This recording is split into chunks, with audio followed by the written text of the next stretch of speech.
قلبك إلهي ما تشعلو جعيلان كيسا هين إنو كوارك إلهي ما تشعلو أدوكم ما جعشهي maalintii markaad shaqadaada ku maqnaato adduunyadaadii ee shaqo xalaal ka soo shaqaysid haddaad habeenkii gurigaada markaad ku soo hooyatid aad ugu timaado aqalkaaga iyo xaaskaaga oo ninka la fadhida ka waran sidee noqonaysaa waa dhimasho aqalkii baad ugu soo gashay xaaskaaga oo ninka la maaragtaan halka uu kula baashaalay oo kula haasaawayo ma yeelaysid ma qaadanaysid walillaahi almathalu al'ala ilaahay mithaalka uu ka sareeyaa ilaahay ma jecla qalbigeena jacaylo kale inuu ku arko inuu qalbigeena meel kale u jeesto ilaahay ma jeclo war nabigeena Muhammad alayhi salatu wasalaam oo nabiyu rahma aha oo qalbigiisa adduunyada ilaahay uu ka saaray ghiibada iyo xasadka iyo dam iyo sifaadka xun oo dhan qalbigiisa laga safeeyay ayaa loo diiday hal daqiiqo inuu ilaahay halmaamaan loo diiday hal daqiiqo yahuud markay nabigeena u yimaadeen ku yiraahdeen ashaabul kahf meeqa sana ayay godka ay ku jireen waxau nabigu ugu jawaabo ku yiri bari toolaan jawaabta in siin doonaa bari haynoo ahaato waxau nabigeenu halmaama inuu yiraahdo insha Allah buu halmaama nabigeenu inuu yiraahdo alayhi salatu wasalaam dada waagi markuu bariyay u yimaadeen haya jawaabtii baan ka rabnaa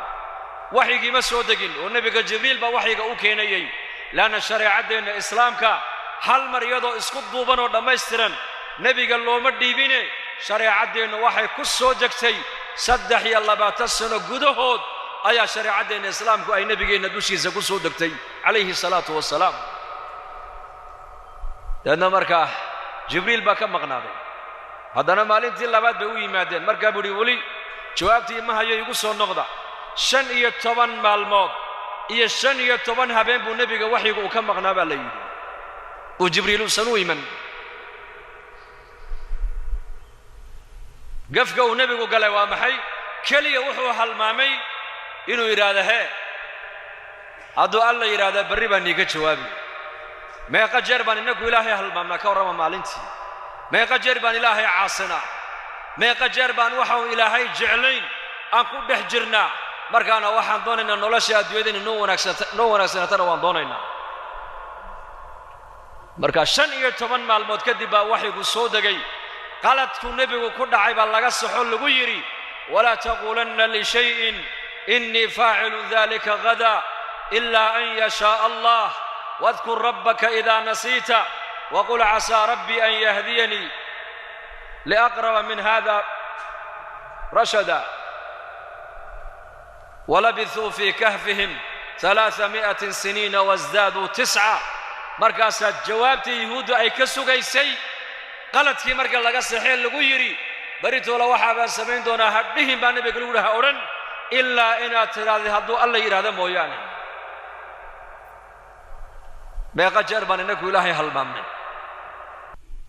markaas loo sheego lagu yiri su'aashay ku weydiiyeen yahuudu jawaabteedii xagga daba nabiga laga siiyo lagu yiri 300 oo sanadood 3 qarni iyo 9 sano ku nagaadeen godka ku dhaba lagu u sheego waata jawaabtii nabiyullah yusuf alayhi salam markuu jeelka ku jiray dadkii maxaabiista ilaahay jeclaysiiyay oo maxay ku jeclaadeen laba shay bay ku jeclaadeen marka hore dadka ilaahay buu ku xidhaayay marka labaadna xusnul muamala akhlaaq wanaagsan buu dadka kula dhaqmay akhlaaq wanaagsan marka hore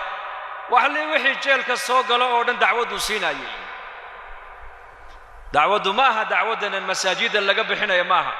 dacwada nabiyadu waxa weeyaan meel kastuu nabigu tagaba hore shaqada diintu ka bilaabayay hadduu mujtamac dhex joogana dad